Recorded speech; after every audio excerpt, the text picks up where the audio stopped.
When the last of my dresses hit the wet pavement, my daughter-in-law leaned out of my own bedroom window and screamed loud enough for the whole street to hear, "We don't need your charity anymore! Go die in a nursing home!" I stood there in the drizzle and let the words land. 7 years I had housed them, fed them, and paid off $67,400 of their debts. And this was my thanks. Evicted from the house with my name still on the deed. But I smiled, because there was one small question they had forgotten to ask. Did they read the name on the ticket? Let me back up, because you deserve to understand exactly how we arrived at that sidewalk and exactly why I was smiling. My name is Dolores Whitfield. I am 71 years old, and for 34 years, I was the payroll clerk for the Harrison County School District.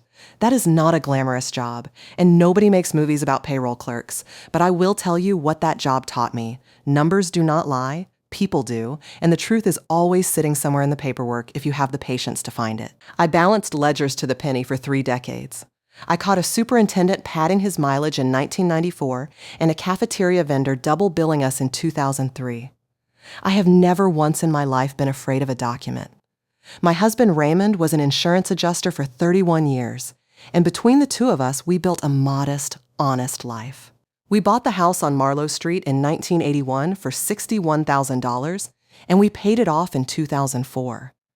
I remember the day we burned the mortgage papers in the backyard grill.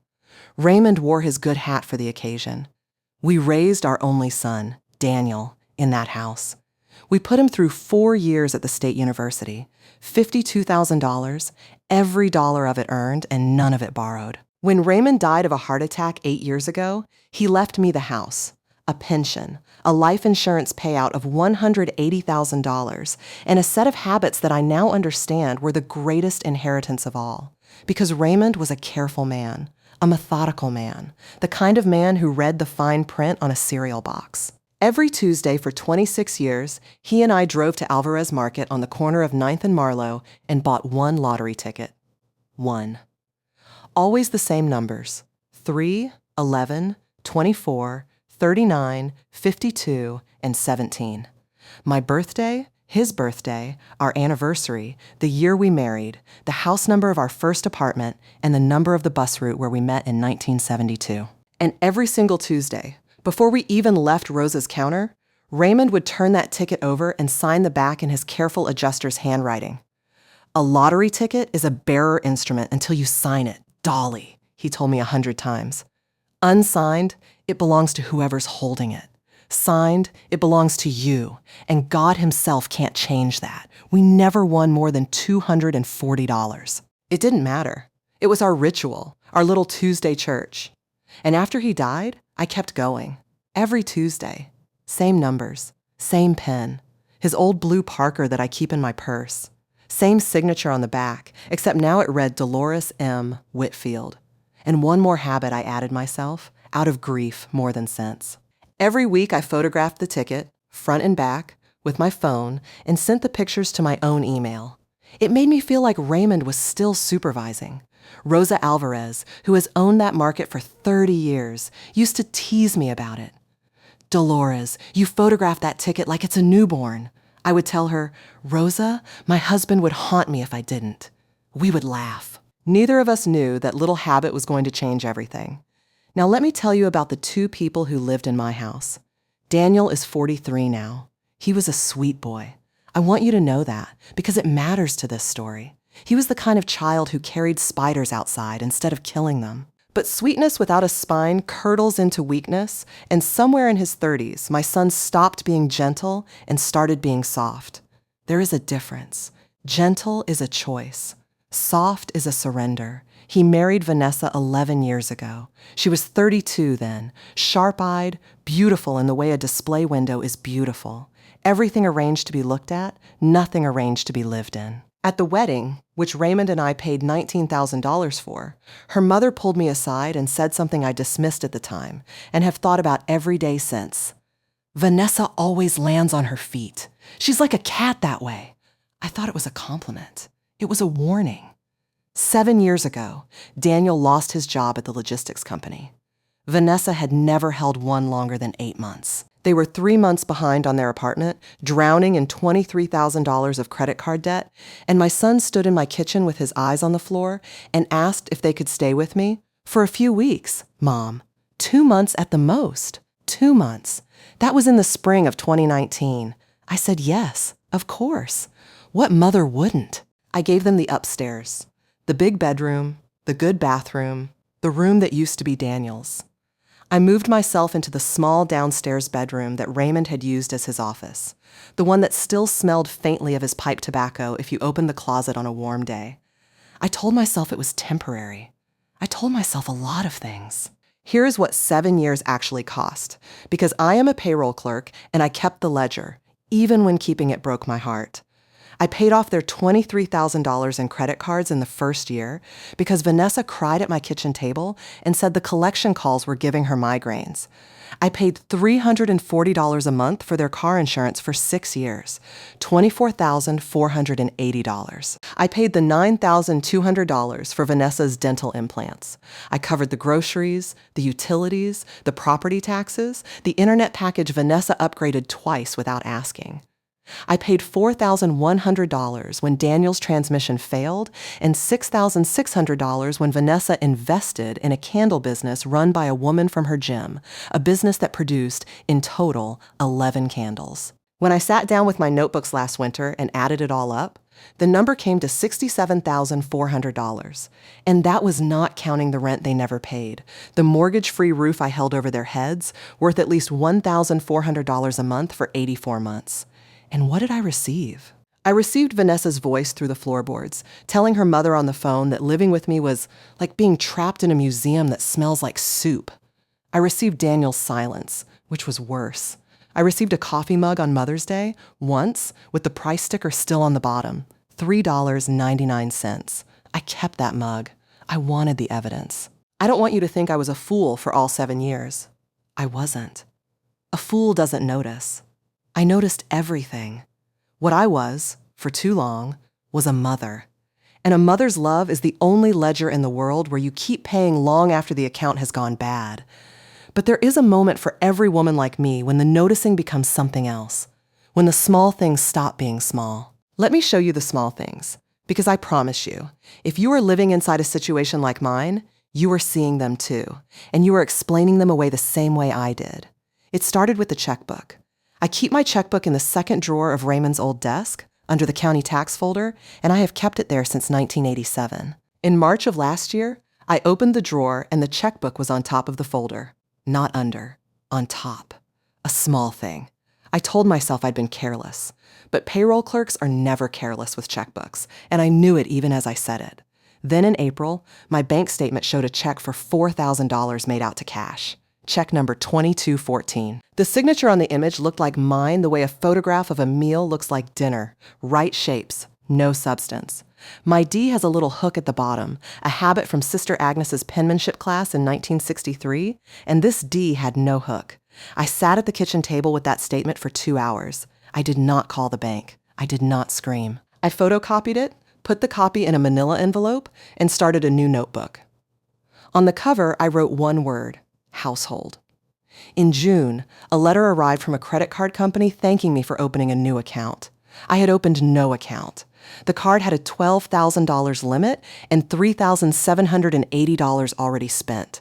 A spa in the city, a boutique called Maison Lune, a restaurant Daniel could never have afforded. The billing address was my house.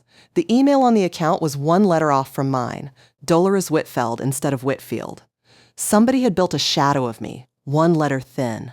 I said nothing.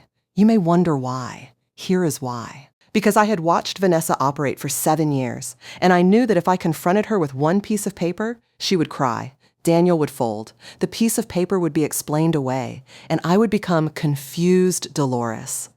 The old woman who misplaces things and imagines things. I had seen her lay that groundwork already. Twice at Sunday dinner, she had said, sweet as pie, "Mom, put the milk in the pantry again," when I had done no such thing. Once she told our neighbor Judith, right in front of me, "We worry about her memory, but what can you do?" and squeezed my shoulder like I was a melon she was checking for soft spots. That is the part nobody warns you about. The stealing is only half the crime. The other half is the story they build around you so that when you finally speak, nobody believes the witness. Then came September, and the small things stopped being small. I came home early from my podiatrist appointment. Dr. Feld had a cancellation and took me 40 minutes ahead of schedule, and I have never been so grateful for a bunion in my life. The front door was unlocked. From the hallway, I could hear Vanessa's voice in the kitchen, bright and busy, on speakerphone with her mother, Carol. I stopped in the hall with my keys still in my hand, next to the photograph of Raymond in his good hat, and I listened to my daughter-in-law inventory my life. The house has to be worth $400, $420 easy, the way the neighborhood's gone up, she was saying. And there's the pension. And I know there was insurance money when the old man died, because where else would it have gone? She dresses like a church rummage sale, so it's sitting somewhere. A pause. Carol's voice buzzing. Then Vanessa laughed. And I want to describe that laugh to you honestly, because it was not a villain's laugh. It was worse. It was casual. Mom, she's 71. How long can it be? Daniel's the only child. We just have to keep her comfortable and keep her from doing anything stupid with a lawyer. I already told Daniel, if she starts talking about wills or lawyers, that's when we have the conversation about whether she can still live alone. There are places for that. Nice ones, even.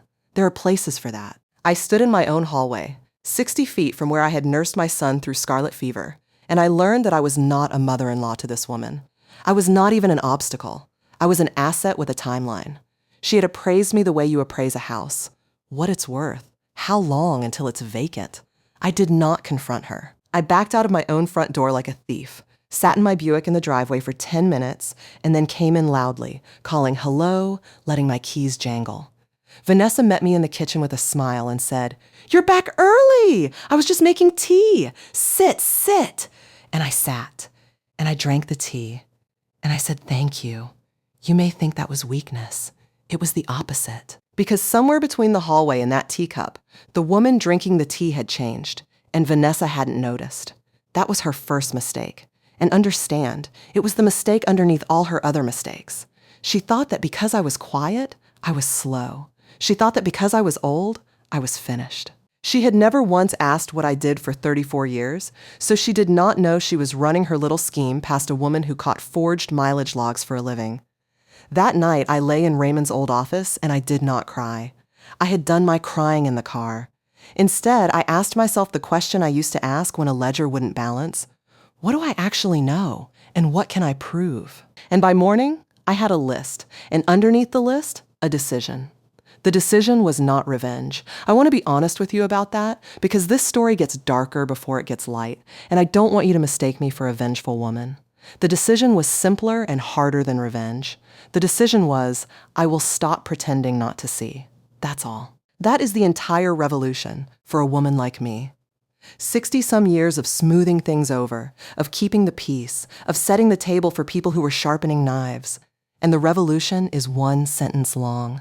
I will stop pretending not to see. Everything that happened afterward, the lawyer, the trust, the photographs, the ticket, that beautiful, terrible afternoon on the sidewalk, all of it grew out of that one sentence, spoken silently by an old woman lying in a narrow bed that still smelled like her husband's tobacco.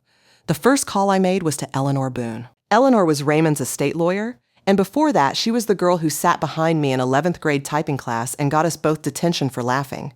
She is 73 years old, she still practices out of a brick office above the pharmacy on Court Street, and she has a voice like gravel in a velvet bag. When Raymond died, Eleanor handled everything, and at the end of it, she took my hand across her desk and said, "Dolores, when you need me, and someday you will, you call me before you call anyone, before your son, before your priest, me."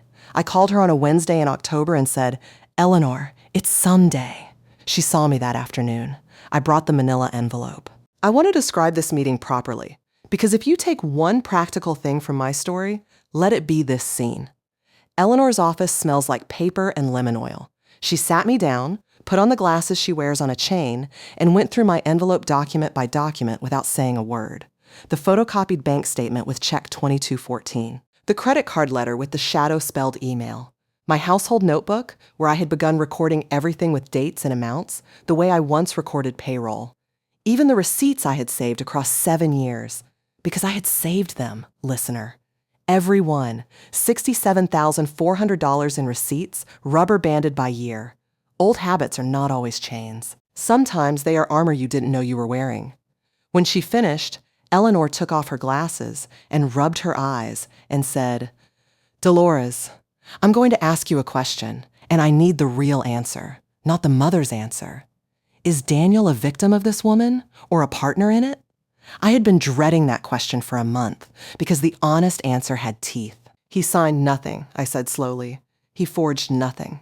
But Eleanor, he watches. He watched her upgrade the internet with my card and said nothing. When she told Judith my memory was going, he studied his shoes. He is not the wolf, but he holds the gate open and looks at the sky while she walks through it." Eleanor nodded and wrote something down, and then she said the sentence I have repeated to myself 100 times since.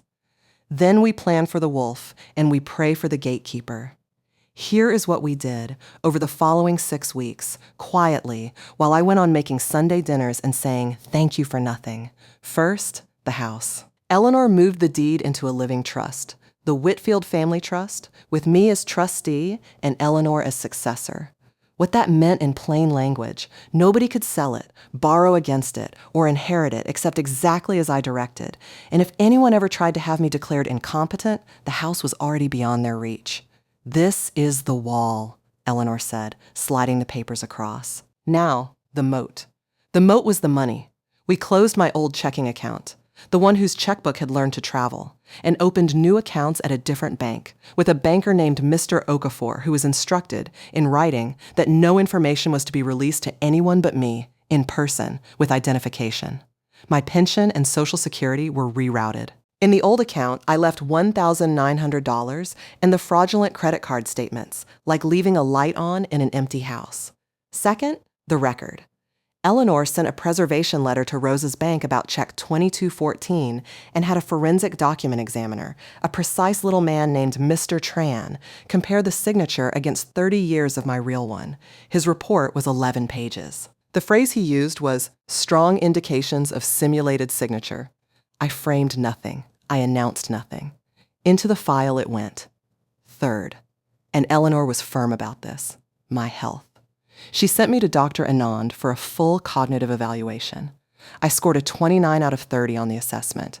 I missed one word on the delayed recall, and I will tell you the word because it makes me laugh now. The word was cabinet. Dr. Anand's letter went into the file too.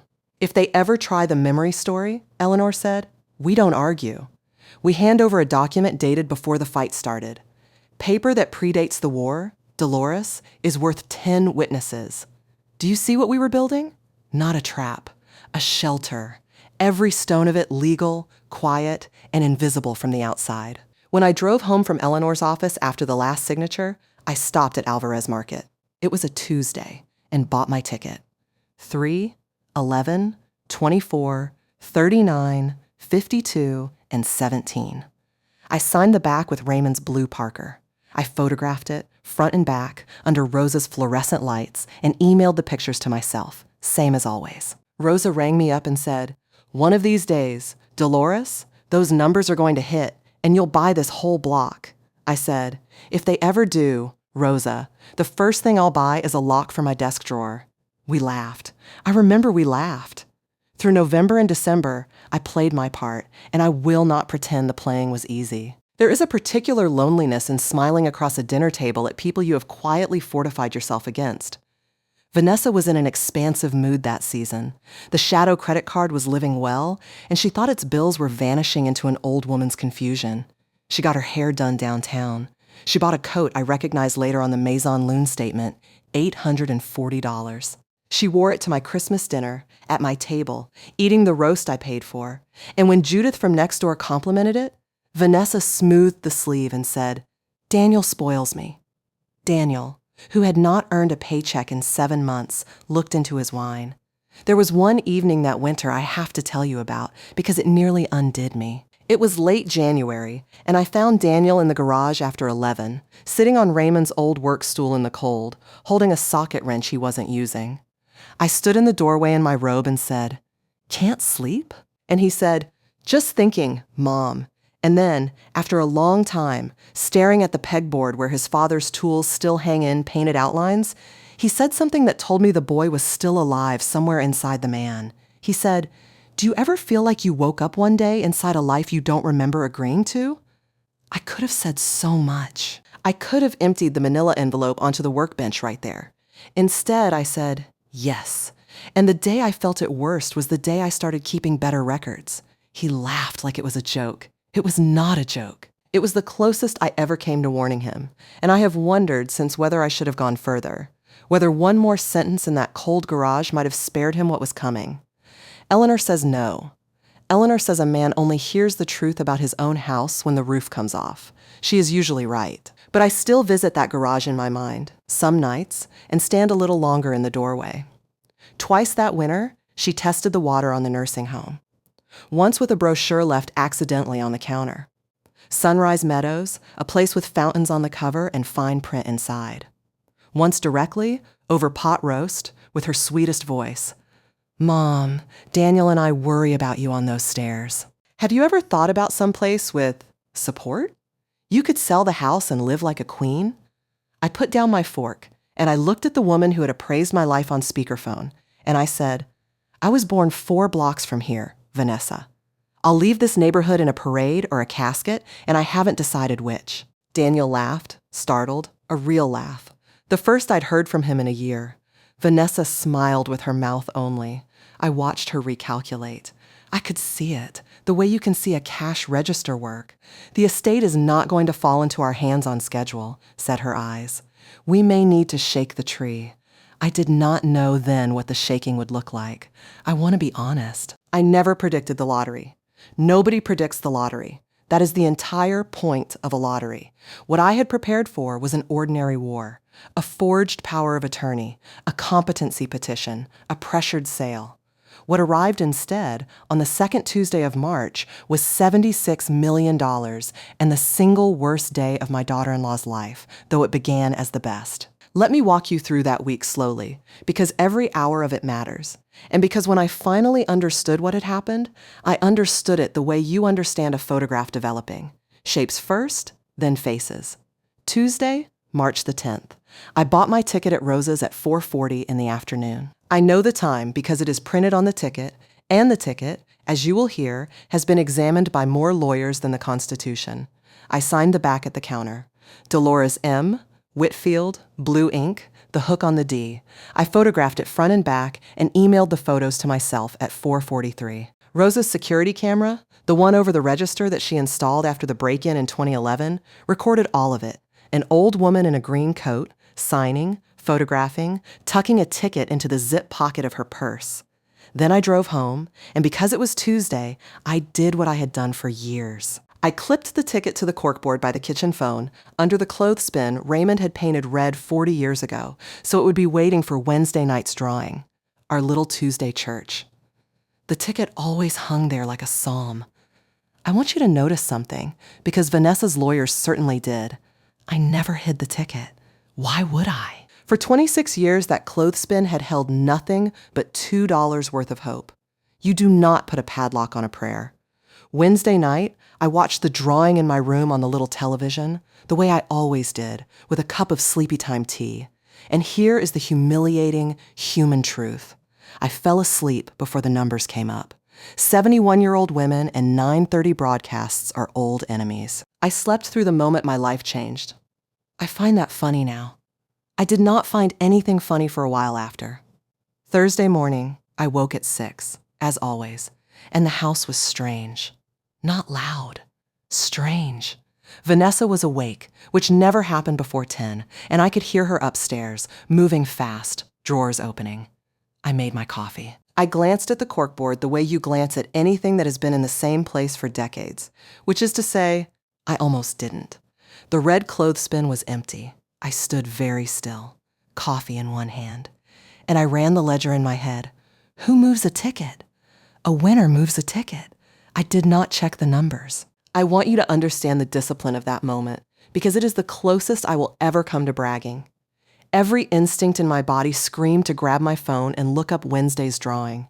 Instead, I sat down at the kitchen table, drank my coffee, and listened. Because I already had photographs of a signed ticket in my email, and Rosa had footage, and Eleanor had a file. And if that empty clothespin meant what my stomach said it meant, then the only thing I could add to my position was information about theirs. When you hold the winning hand, the only mistake left is showing it early. Raymond taught me that at his poker nights, and Eleanor had spent 6 weeks reinforcing it, paper first, silence second, speeches never, until the end. At 7:15, Vanessa came downstairs in the $840 coat, carrying her good handbag, and stopped dead when she saw me at the table. For one unguarded half-second, her face was pure arithmetic. Then the smile came down over it like a shudder. "Mom! You're up early." I said the stove was acting up, which meant nothing, which was the point. She poured a coffee she didn't drink, and her eyes went. She could not help it. To the empty clothespin, then to me, checking whether I'd noticed. I was looking at the newspaper. I turned a page. I said, "It says rain through Friday." She left at 7:40 for a walk in heels. Through the front window, I watched her get into the car and sit there, phone to her ear, hand moving like a conductor's. Daniel came down an hour later looking like a man who had not slept and could not meet my eyes, and drank his orange juice in 3 swallows and said, "Mom, I might have some good news soon. Work stuff. Work stuff." My son had not worked in 7 months, and he lied to me over breakfast with his father's chin trembling on his face. And that. Not the money, not the ticket. That was the moment my heart actually broke. You can armor yourself against a wolf. There is no armor for the gate. They were gone most of the day. I used it well. I called Eleanor at 9 and said 4 sentences. "The Tuesday ticket is gone off the board." Vanessa took it. "I haven't checked the numbers. Tell me what to do." There was a silence on the line, and then Eleanor said, in that gravel velvet voice, very quietly, "Dolores, check the numbers." I put her on speaker. I opened the lottery website with my hands, not quite steady. And there they were, in cheerful blue digits, numbers I could have recited under anesthesia. 3, 11, 24, 39, 52. Powerball 17. Jackpot, $76 million. 1 winning ticket sold in the state. Retailer, Alvarez Market, 9th and Marlowe. I did not scream. Eleanor claims I said, "Well, just that. Well." And then, she says, I started to laugh, and then the laugh turned into something else halfway through, and she stayed on the line while an old woman sat alone at a kitchen table and wept, not for the money, for the ticket's journey. Because my son and his wife had seen those numbers, our numbers, my birthday and Raymond's birthday, and the bus route where 2 kids met in 1972, and their first act. Their very first act, had not been to run downstairs shouting, "Mom, Mom, you won." It had been to take the ticket and start lying.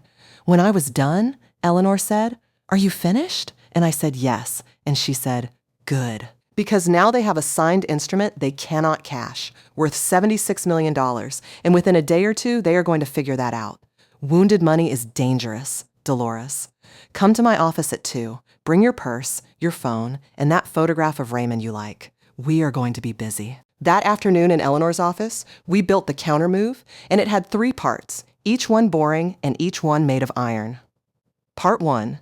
At 2:35 p.m., Eleanor called the State Lottery Commission's legal office, identified herself, and filed formal notice that the winning ticket from the March 11th drawing had been purchased and signed by her client, Dolores M. Whitfield. That the client possessed time-stamped photographs of the signed ticket, that the retailer's surveillance footage would confirm the purchase, and that the physical ticket had been removed from the client's home without her consent. The commission's lawyer, Eleanor told me later, was quiet for a moment and then said, "Ma'am, in 19 years, this is the first time the paperwork got here before the ticket did." The claim was flagged. Any attempt to cash that ticket would now trigger a signature verification and an investigation before a single dollar moved. Part 2, Rosa. We drove to Alvarez Market together. And I will never forget Rosa coming around the counter when she saw my face, saying, "Dolores, it was you, wasn't it? Tuesday, 4:40, the green coat.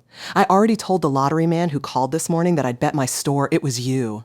Someone had already called her, you see. A man, that same Thursday morning, asking whether the store's cameras actually worked and how long footage was kept. He hadn't given a name. He hadn't needed to. Rosa copied the footage onto 2 drives with her nephew's help, gave one to Eleanor, and kept one in her safe. And then she held both my hands over the counter where Raymond and I had bought 26 years of Tuesdays and said, "Whatever this is, Micah, you don't fight it alone." Secondary characters, the movies call people like Rosa. There is nothing secondary about a woman who guards the truth in her safe.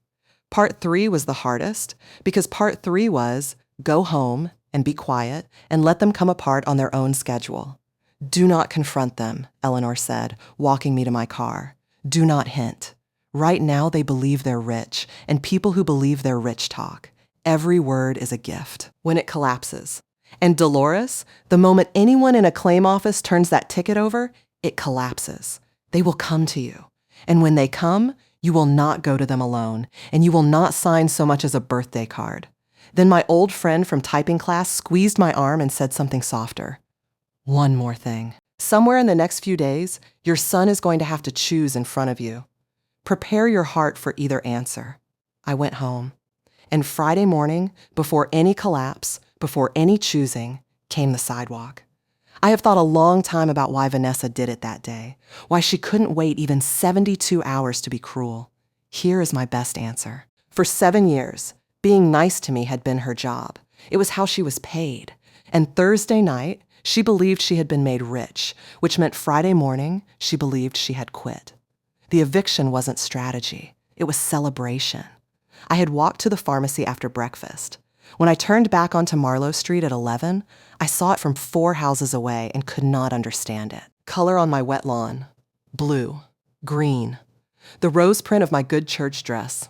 My clothes were on the grass and the pavement, my shoes in the flower bed, my winter coats draped over the hedge like shot birds. 2 suitcases. Mine, the ones from the hall closet, stood zipped by the mailbox with a cardboard box on top, and in the box, thrown in sideways, was the photograph of Raymond in his good hat, the glass cracked corner to corner. The upstairs window, my old bedroom window, was open, and Vanessa was leaning out of it, flushed and bright-eyed, and when she saw me, she did not stop. She reached back and flung a fistful of my scarves into the drizzle, and they came down slow, like the world's saddest parade, and she screamed it. The sentence you heard at the beginning, the sentence I will hear for the rest of my life. "We don't need your charity anymore! Go die in a nursing home!" Judith had come out onto her porch next door. Mr. and Mrs. Salazar across the street stood frozen at their car. And Daniel. Daniel was in the doorway of my house, half in, half out, holding the door frame with both hands like a man on a ship's rail, and he said, "Vanessa, Jesus, stop," and did not stop her, and looked at me and looked away. Vanessa came down and out the front door with her coat on, car keys spinning on her finger. Up close, her eyes were shining. "It's nothing personal, Dolores," she said, and she was almost kind, the way you're kind to a stranger's dog. "We've come into some money, real money. We'll be closing on something in Coral Gables. Daniel will call you when things settle. There are some very nice facilities. I left a brochure in the box with your husband's picture." Then she leaned in and lowered her voice and delivered the line she must have been saving all morning. 7 years of your soup and your sighing and your little notebook. Did you think we didn't see the notebook? Consider us even. Consider us even. $67,400, my house, my son, and a cracked photograph on a wet lawn. Even. And here, at the bottom of that morning, is where I gave the neighbors of Marlowe Street a moment they still talk about. I picked Raymond's photograph out of the box. I tucked it under my arm, glass and all, and I smiled. A real one, unhurried, the smile of a payroll clerk whose ledger has finally, beautifully balanced. And I said, "Congratulations on the money, Vanessa." One question before you go. She was already turning toward the car. She looked back with her eyebrows up, indulgent, queen to peasant. "Did you read the name on the ticket?" I watched it hit her. I have seen a lot of faces in 71 years. Grieving faces, lying faces, faces caught in the payroll office with mileage logs. I had never seen a face do what hers did. The brightness went out of it in sections, like a building at closing time. She said, "What did you say?" And her voice had lost its shine. And I bent down, picked up my church dress from the grass, folded it once over my arm, and said, "The back of the ticket, dear. Bearer instruments." Raymond could have explained it. Ask your lawyer. You're about to need one. Then I walked to my Buick, put my suitcases in the trunk with the crowd of my clothes, set Raymond's picture on the passenger seat where he always sat, and drove to Eleanor's. And I did not look in the mirror, and I am told. Judith tells it at every opportunity, that behind me on the lawn of my own house, my daughter-in-law was already screaming into her phone. I stayed that weekend in Eleanor's guest room, in a bed with a quilt her mother made, and I slept better than I had in 7 years. That is not a figure of speech. There is a rest that only comes when the pretending stops, and I commend it to you. Now let me tell you what was happening on the other side of town, because I learned all of it later. Some from Daniel, some from the Lottery Commission's investigator, a patient woman named Miss Delgado, and some from Vanessa's own mouth in front of witnesses. Friday afternoon, hours after the sidewalk, Vanessa and Daniel drove to the Lottery Claim Center with the ticket in a fireproof pouch she had bought at an office supply store that morning. She kept the receipt in the pouch, which tells you everything about how invincible she felt. They had a story rehearsed. Daniel bought the ticket Tuesday on a whim. At the window, a claims officer took the ticket and turned it over and looked at the back and then looked at them for what Daniel says felt like a year and asked, "Which one of you is Dolores M. Whitfield?" Vanessa. And Miss Delgado confirmed this from the claim center's cameras, which of course also worked, did not miss a beat. That's my mother-in-law. She's elderly, she has memory troubles, we handle her affairs. She wanted us to have it. She'll confirm everything. And the officer said that was fine, that Mrs. Whitfield could confirm it in person with identification, and also that they should know the ticket had been flagged the previous afternoon by Mrs. Whitfield's attorney, and that an investigator would be in touch, and would they like a receipt for the ticket, which would be retained pending resolution? Retained. They walked in with $76 million and walked out with a receipt. In the parking lot, this part is Daniel's, told to me later with his head in his hands. Vanessa went somewhere he had never seen her go. Not tears. Logistics. Within an hour, she had found a lawyer, the kind who advertises on bus benches, and by Monday the story had evolved. I had gifted them the ticket. By Wednesday, it evolved again. I had promised the family had always shared the tickets. And by the following week, when her bench lawyer had actually looked at the file, it arrived at its final form, the one I had been waiting for since the day I stood in my hallway listening to her appraise my remaining years. Dolores Whitfield is not competent. The signature means nothing because the woman means nothing. Petition the court. Have her examined. Have her handled. There are places for that. They served the papers to Eleanor's office because by then everyone knew where I was. Eleanor read the competency petition standing up at her window, and when she finished, she was smiling in a way I would not wish on anyone who has wronged me. "Dolores," she said, "they have petitioned the court to examine your mind." And she opened the file drawer and took out Dr. Anand's evaluation, dated 5 months earlier, 29 out of 30, the word cabinet lost and everything else intact. Paper that predates the war. But before any of it reached a courtroom, there had to be the meeting. Miss Delgado proposed it. The commission preferred family disputes resolved before checks were written, and Vanessa's lawyer leapt at it, imagining, I suppose, a shaky old woman who could be pressured across a conference table. Eleanor accepted on one condition. It would be held in her office. "Home field," she told me, and winked, and for a moment we were both 16 and in trouble in typing class. They came on a Thursday at 10. I want to set this scene carefully for you because it was the last time all of us were ever in a room together, and I made it so on purpose. Eleanor's conference room, lemon oil and old paper. Miss Delgado from the commission at the end of the table with a recorder. The bench lawyer, a young man named Kessler who kept touching his tie. Daniel, gray-faced, thinner already, in a shirt I had bought him. And Vanessa, in the $840 coat. She wore it, listener, to the very end, with her chin up and her story straight. Across from them, Eleanor, a single cardboard box of files, and me with Raymond's blue Parker in my breast pocket because a woman should carry her husband to a thing like this. Kessler opened with the speech he'd practiced. An unfortunate family misunderstanding, his client's concern for my well-being, their willingness, generous, he called it, to resolve everything with a shared arrangement, given that questions had regrettably arisen about my capacity. Vanessa watched me through all of it with the flat patience of a cat at a mouse hole, waiting for me to be old. Eleanor let him finish. Then she looked at me and said, "Mrs. Whitfield?" And I stood up. I didn't need to stand. I wanted to. "Vanessa," I said, "I'm going to tell you what happened, and then I'm going to tell you what happens next, and I won't need long, because unlike your version, mine doesn't keep changing." Kessler started to object, and Miss Delgado said, "I'd like to hear this," and turned the recorder toward me, and that was that. On Tuesday, March 10th, at 4:40 in the afternoon, I bought a lottery ticket at Alvarez Market, as I have every Tuesday for 26 years. The numbers are my birthday, my late husband's birthday, our anniversary, the year we married, our first address, and the bus where we met. You lived in my house 7 years, Vanessa, and never once asked what the numbers meant. I signed the back at the counter. I photographed it, front and back, at 4:43 and emailed the photographs to myself. Here are the printouts with the timestamps.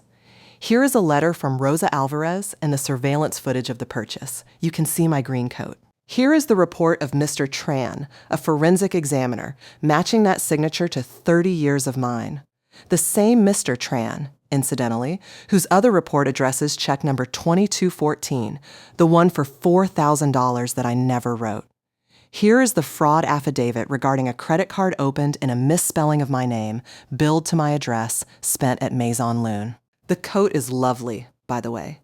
Here's my cognitive evaluation from October, 29 out of 30, and I'll thank you not to ask me about cabinets. And here, I laid the last folder down like the ace it was. Is my notebook? You knew about the notebook. You told me so on my lawn. 7 years, $67,400, every receipt. You said to consider us even. Vanessa, I've done the accounting. We are not even. But after today, we are finished, which is better. The room was very quiet. Miss Delgado turned a page. Kessler had stopped touching his tie and started loosening it. Vanessa went to the only door left. "Daniel bought that ticket," she said, each word a nail. "Tell them, Daniel. You went out Tuesday. You bought it. She's confused. Tell them." And there it was, Eleanor's prophecy. "Somewhere in the next few days, your son is going to have to choose in front of you." My son looked at his wife for a long moment. Then he looked at me, and he was 11 years old again, standing over a broken garage window with a baseball bat, back when he still knew that the truth was a place you could live. "I didn't buy it," he said, very quietly, to the recorder, to the room, to me. I've never bought a lottery ticket in my life. Mom buys them Tuesdays. She's done it since before I was born. The numbers are her and Dad. He put his hands flat on the table to stop them shaking. Vanessa took it off the corkboard Thursday morning and told me it could be ours if I just stayed quiet. And I stayed quiet, and then I watched her throw my mother's clothes out a window, and I stood in the door and I didn't stop her, and I haven't slept since. "Mom," his voice went. "Mom, I'm sorry. There's no version of this where I'm not sorry. What Vanessa did next, I tell you not out of cruelty, but because it completed my education, and it may complete yours." She did not weep. She did not rage at first. She recalculated, one last time, right there in front of us. I watched the register work behind her eyes, and what she arrived at was this. She turned to me and softened her whole face and said, "Mom, Dolores, we're family. Whatever's happened, whatever mistakes, $76 million is enough for everyone. You're 71. What are you going to do with it alone, family?" It took the money leaving her hands for me to finally hear the words said honestly. Family as an invoice. Family as the password to my accounts. 7 years of that word, and it had never once meant come sit with us. It had only ever meant hold still. "You're right that it's enough for everyone," I said. "You just no longer count as everyone." The mask came off then, all the way, at last, and honestly, it was a relief to meet her. She stood up so fast the chair went over, and the things she called me are not things I will repeat into your ears, but the sentence at the center of it was, "You were nothing before us.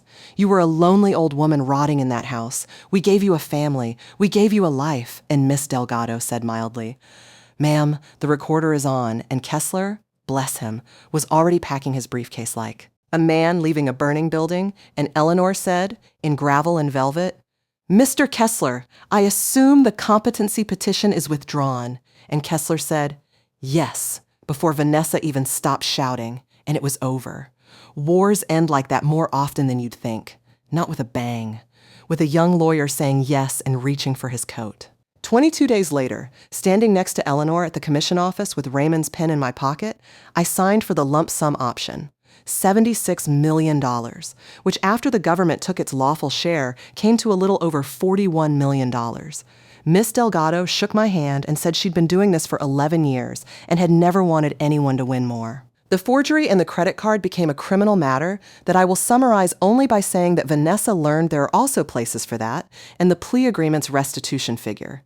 Eleanor insisted on the amount, down to the dollar, was $67,400. It will take her most of a decade to pay it, and I donate every check to the food bank on 9th Street the week it arrives. It seemed right that money squeezed out of false family should go to feed real strangers. The divorce was Daniel's doing, not mine, filed the same month. And I want to be careful and truthful with you about my son because this is the part of the story where an easy ending would be a lie. I did not hand Daniel a fortune. Love is not a lump sum. What I did was buy the little blue house on Delmar Street, 4 blocks from mine, and rent it to him for exactly what he can afford, which at the beginning was $300 a month from a warehouse job he found himself, without my help, because he asked me not to help, and I have never been prouder of a sentence he said. He comes for dinner on Sundays. He is in counseling on Tuesdays. His idea. There is a trust with his name on it that he does not know the size of, and its terms are not about money at all. They are about years and honesty, and the man he is slowly walking back toward. Some Sundays, I look at him across the table and see the boy who carried spiders outside. Some Sundays, I see the man who held the door frame. Both are my son. Forgiveness, I have learned, is not a gate you throw open. It is a road you let someone walk at their own pace, in full view. As for me, I live in my house on Marlowe Street, the one they told me to die away from. I had the window fixed, the one she leaned out of, and I painted that bedroom yellow and filled it with plants, because rooms, like people, deserve second chances. I put a new frame on Raymond's photograph, but I kept the cracked glass in a drawer. Some evidence you keep for court, some you keep for yourself. I paid off Rosa's mortgage on the market anonymously, though she figured it out in about 9 days, because I am apparently the only millionaire in a green coat on 9th Street. Eleanor and I went to Lisbon in September, 2 old women from typing class drinking coffee by a harbor, laughing until strangers smiled at us. And every Tuesday, every single Tuesday, I walk to Alvarez Market and buy 1 ticket. 3, 11, 24, 39, 52, and 17. I sign the back. I photograph it. Rosa rings it up and says, "Dolores, you already won." And I say, "Rosa, that was never why we played." Now let me speak to you directly for a moment, friend to friend, because I suspect some of you did not find this story by accident. If you are the one who always pays, the one whose love has quietly become a utility, like water, noticed only when it stops, hear me, keep your papers. Keep every receipt, every statement, every letter, not because you are building a war, but because you are keeping a truth. And truth kept calmly is the strongest shelter an older woman can own. See a lawyer while things are still boring. A will and a trust drawn up on a peaceful afternoon are worth 10 drawn up in a storm. Get the doctor's letter before anyone suggests you need one. And when you notice the small things, the checkbook on top of the folder, the sweetness that arrives only with a request, do not argue with yourself about what you saw. You saw it. Noticing is not paranoia. Noticing is the mind's way of loving you first. And remember this, because it is the whole of what I know. Being quiet is not the same as being finished. The world looks at a woman my age and sees a closed book, and some of the people who look that way share your table and your blood. Let them underestimate you. It is, strangely, a kind of freedom. You do not owe anyone a scene. You do not owe anyone your rage. You owe yourself only this, that when your moment comes, and it will come, you meet it with your name signed clearly on everything that is yours, in ink, with a hook on the D, the way somebody who loved you once taught you. I was not a victim who got lucky. I was a woman who kept her records and chose her moment. The lottery was only the punctuation. The sentence I had already written. If this story stayed with you, I would love to hear from you in the comments. Tell me, what would you have done in my place? And from where in the world are you listening? I read every message, and you mean more to me than you know. For more stories like this one, like this video and subscribe. There is so much more waiting for you. With love and respect. Until next time.